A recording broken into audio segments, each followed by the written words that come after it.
let's discuss the phone call via Trump Malcolm Turnbull that turned into a huge fiasco, primarily because it had Donald Trump's name in it.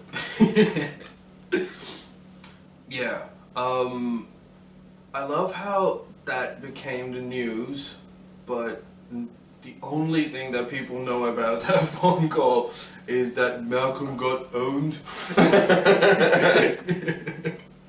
Yeah, there's nothing else to it, right?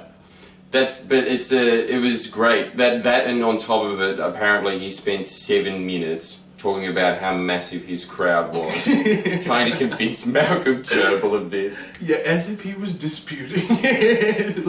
Liar, liar. No, dude, I swear, it was 7 million people. They counted. Cutting it short as well, saying that it's the worst conversation he had all day. And then when they said that's to him, yes. But the most ballsy thing Malcolm Turnbull said was, "This is not a productive area of discussion." To which Trump said, "Yeah, you like productive, huh?" Bang! Hung up on him about a third of the way in for what they were scheduled to talk about. And so why was he so mad, Ali? Yeah, so maybe let's go into the background of what's happening, why Malcolm is so desperate that even after Trump hanging up his phone call, he's still saying, "What a gem of a man, what a person. What's making Malcolm lick his balls?" I think it was a very good, productive discussion. Yeah, it was a very productive discussion. The deal's going ahead. Ahead. Okay, so the story starts with Obama and Malcolm Turnbull. So, as you might have noticed, there's a lot of pressure on the Liberal government to clear out the offshore detention center in Manus Islands, Papua New Guinea. They're filled with refugees that need to be sorted, but Australia does not, or at least the Liberal Party does not want them to be processed or settled on shore. Because the official policy is that if they do that, that's going to allow smugglers, and give them a green light to keep sending in more people. It's essentially, in my opinion, it's just they don't want those people to come to Australia. Just because, there's a huge wave of anti-Muslim rhetoric, and they just don't, and they feel that everybody's surfing on it. Yeah, everybody's surfing on it, and now America is too. So anyway, he just wanted to find a way out of it. So what he did was he went to Obama and said that, let's make a deal, shall we? So he is willing to take refugees from Central America. Malcolm Turnbull is willing to take refugees from Central America and South America in exchange for all of those Middle Eastern refugees that are at offshore detention centers. And Obama agreed to it, essentially because Malcolm probably argued, "Look, mate, we've got a political conundrum here. We don't know what to do. We need to fix this problem because the Liberals are getting, the progressives are getting at my back, but I can't get them in Australia." And Obama probably said, "Alright, let's figure something out then." So he just decided to allow this deal, Obama did, and maybe, just to consolidate friendship with Australia, help them out. Edit, cut to, Trump comes into power, and he looks at this paper, he's saying, "Wait, so we're gonna take 1,250 Muslim refugees and give like a good bunch of Central American ones? This is a shit deal. This is so shit." Yeah, he is right, actually. That is the worst deal ever. Yeah, from his perspective, it is the worst deal. So is that why he was bragging about how massive his crowds were? Was he saying that I've got a mandate here to get rid of Muslims? Yeah, I think. And now you've dumped them on me. Yeah, I think that's what he was trying to prove to Malcolm, that not everyone hates me, man. I've got a huge fan following that elected me. So I think, in my personal opinion, Donald Trump wants to go ahead with the deal, but he just wants to show Malcolm Turnbull that this is a shit deal and you're gonna have to pay for this. So he keeps saying things like, "Oh, it's a dumb deal. I don't know, if I do this, it's only for the long friendship that we have with Australia, but this is a shit deal. This is a shit deal. I don't know how to feel about this. And he spoke with like the Chinese and the Russian president the same day, and he said, "This is the worst call, Malcolm. I must say, this is the worst call today." Oh, they're making the deal. Do you think that if you read that book, he'd be employing those tactics? Of course he would. Yeah, he wouldn't know any diplomatic tactics. He'd know tactics about how to get zoning permits. Yes, he's doing that, so he is actually trying to negotiate deals better. But what he's forgetting is that he does not represent like a small country. He represents America. So America, think of it this way, America is like the parent of the household. If you are the parent, then you can't be fighting over the last slice of pizza. So, which is but why, as we know from his dietary reports, Trump loved pizza. Yeah, Trump loved pizza, and he also campaigned on the fact that he is going to fight for every slice of pizza, every last crumb. It's the decline of the empire. But yeah, so Trump basically wanted to prove to Malcolm that this is a shit deal, and if he allows this, then Malcolm owes him one big time. Which I don't think is right, even now Malcolm Turnbull is just saying like exactly what Jordan was saying. It was a solid conversation, and we've talked about, and the deal's good. He still wants the deal to go ahead. He's basically willing to lick Donald Trump's balls just in order for this deal to go through. He's essentially that guy from Dave Chappelle's comedy skit where he just says, "Man, I'd suck your dick. I'd suck your dick. Please take Yeah, it." international deals is Malcolm Turnbull's crack. For sure. You just can't give it up, can you? Yes. That was so desperate when he came out after Donald Trump had signed to say the TPP is dead, it's over, and him going, "No, I think that there's still some room for discussion here." Yes, it's the end. It's an executive order that killed it. Yeah, now what he's trying to do is exclude America. Well, America just doesn't want to be included in it, so besides them, everyone else still goes ahead with TPP. What is the point? Well, wasn't it to counterbalance China? Yeah. But now it's just like the League of Leftover Superheroes, including Robin, Catwoman, Birdman. He can. He has some qualities that are kind of like a bird, although I'm pretty sure his wings were metallic. And the movie was good. It was? Birdman?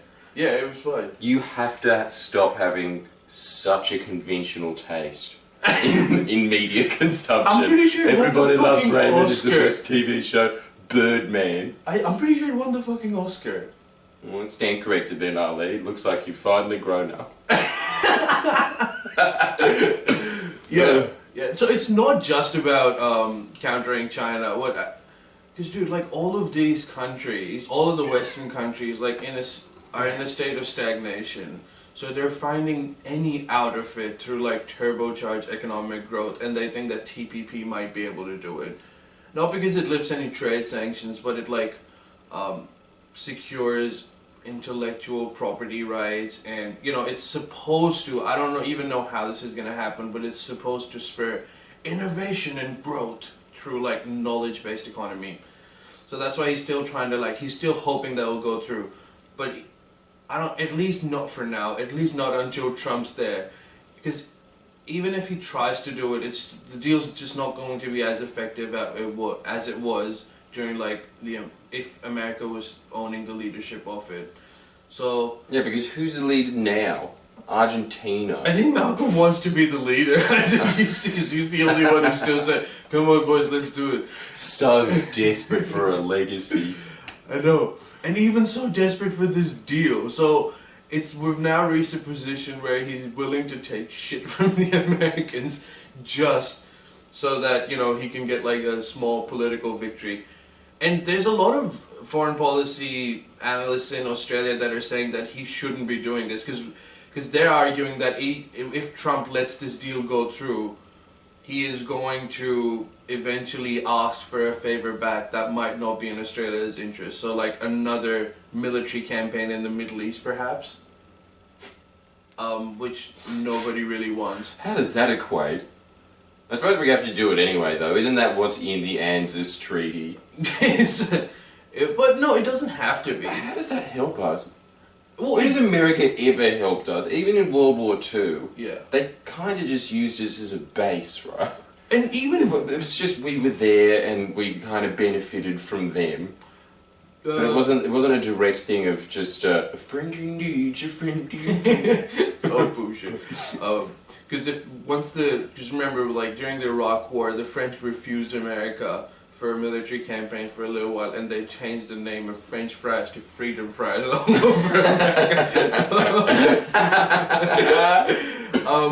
It could be worse. It might not even be a military camp. That might be a light deal. What it could mean that, you know, with all of these protectionist policies that Trump might introduce, is introducing, and like with a trade war with China, he could ask Australia to, like, you know, start doing naval patrols and like flex its muscles in the South China Sea, which I think is a very dangerous proposition. Why? Dude, because like you don't want to mess with the... You're just patrolling. China is the sleeping beast. You don't want to wake it up. Is it still sleeping? Or is it at that point where it always seems that it takes a lot of time for giants to wake up? Every time there's some monster that's about to crush a building that's waking up, they've always got 20 minutes of going, oh god, we gotta get to the reactors and blow it up. Or it's going like, surely China is at that stage now going, China is doing this, but I don't think it's been decided that China is like, this next step to this is like, it could just be, and then like just waking up. I got 20 more minutes to work. No, not even 20 more minutes. Just like, you know, and looks at everyone in an intimidating way, but just then like goes back into hibernation or something. Wow. Yeah, you know, grizzly bear country. Yeah, we don't want that. So, which is why I think that Malcolm Turnbull should stop kissing Donald Trump's ass. Not necessarily allow all of these refugees back into Australia. If that's the policy, then I guess we stick by it. But maybe make an exception just for national security's sake. Because, I don't know, like, Trump just got inaugurated, and it's... You don't wanna be, like, in a position where you already owe him favors. Let's see how his presidency turns out. Because Australia is like one of the only countries. Because after Trump's refugee ban or whatever, every country, like in England, in Britain, there's a conservative government, but they said that, you know, this is ridiculous. Except for Australia, where Scott Morrison just says, finally, the world's realizing how we do it. and Malcolm, and Malcolm Turnbull was saying that he doesn't want to comment on that. And, okay, why is the Treasurer having his piece on it, though? That's more or less someone who writes an opinion piece in the Telegraph, surely. Yeah. What's his expertise of talking about immigration? I mean, he was the former Minister of Immigration, but at this point, surely. Shouldn't he just be talking about facts and figures? Yeah, he's I'm just really passionate about keeping them out. He's definitely got that face, doesn't he? This is Scott Morrison's face all the time. It's primarily to do two things. From Scott Morrison's point of view, he was saying that to solidify his own policy towards refugees, which he's been getting a lot of shit for internationally and domestically. So just saying that, you know, we're not crazies. Trump is also doing it, which I don't think helps his case, but either way. But Malcolm was quiet about the whole thing, just because he wants this refugee deal to go through. He's like, he just wants these people from detention center out of there. As soon as he does that, he'll just be like, look, I am a moral man. I fixed the situation. So he's just too desperate for that. So he'll like literally support anything that Trump says at this point. Which is what I'm saying, dude. He's not just like any dude. He is the Prime Minister of Australia. So maybe we should reconsider this and, like, you know, let's not make this refugee deal the be-all and end-all of all things. We might have to pay for it eventually. He's such a disappointing Prime Minister, isn't he? As in, I thought that he'd be at least effective like John Howard is, and I'm glad he's not. But my God, what a dud. Yeah. He really is the description that Paul Keating had of him, that he's a bunger of a firecracker. He's like got all this show for 10 seconds and then it just fizzles out. It promises to come up and go like a, whoa, green and red. No, doesn't even get off the ground. To be like, at least maybe from his perspective, he is in a very unstable position. So, after the last elections, his standing in the government is very shaky, just because he doesn't have that sort of mandate anymore, and he always has to depend on these independents and people like Pauline Hanson. So the Prime Minister has basically got to go to Pauline Hanson and like try to butter her up for like just pass simple legislation, because he can't do it by himself anymore, or the Liberal Party can't do it by themselves. So he's constantly facing pressure from them, and then Pauline agree with them most of the time. Well, that's because he convinces her. So he has to like, and if the Prime Minister is coming up to you, to like Pauline Hanson, like you're gonna feel special. Yeah, you're gonna feel special, and then after that, he also realizes that the Labour Party keeps on getting more popularity and actually might come in the next election, so he has to blockade that, which is why he wants to go through with this refugee deal, because that's going to be a talking point during the next elections, which is why he's so desperate to suck Trump's dick. And my God, what a week for... I do feel sorry for Malcolm Turnbull. First of all, it was exposed that he spent 1.7 million of his own money to get himself elected as Prime Minister. Which, I mean, is not illegal at all. That's fine, you could do that. But, Jesus, you're desperate. So... And that's the thing, right? Just sit on the throne. But you already got that position. You could have just gone away with your portrait in the hall, which is all Malcolm Turnbull clearly wants, right? Because otherwise he'd be still pushing for something glorious at this point. Yeah. Yeah, he's very happy to sit there and take orders from George Christensen. And George Christensen, you can tell, is one of those people that just like lives by their stomach. So most of his orders are probably from the guy that makes his meatball subs. Yeah, Malcolm Turnbull at the moment is like King Joffrey from the Game of Thrones, where he's just holding the seat and everyone around him wants to kill him. Because don't forget that not only is every other party obviously against him, but if he keeps being as unsafe, then the Liberal Party is eventually going to dump him, like they always do. Like, and not just, like, to be fair, also the Labour Party. Any leader that's losing popularity is shown the door pretty instantly. No, the Labour Party now has laws in place where you can't.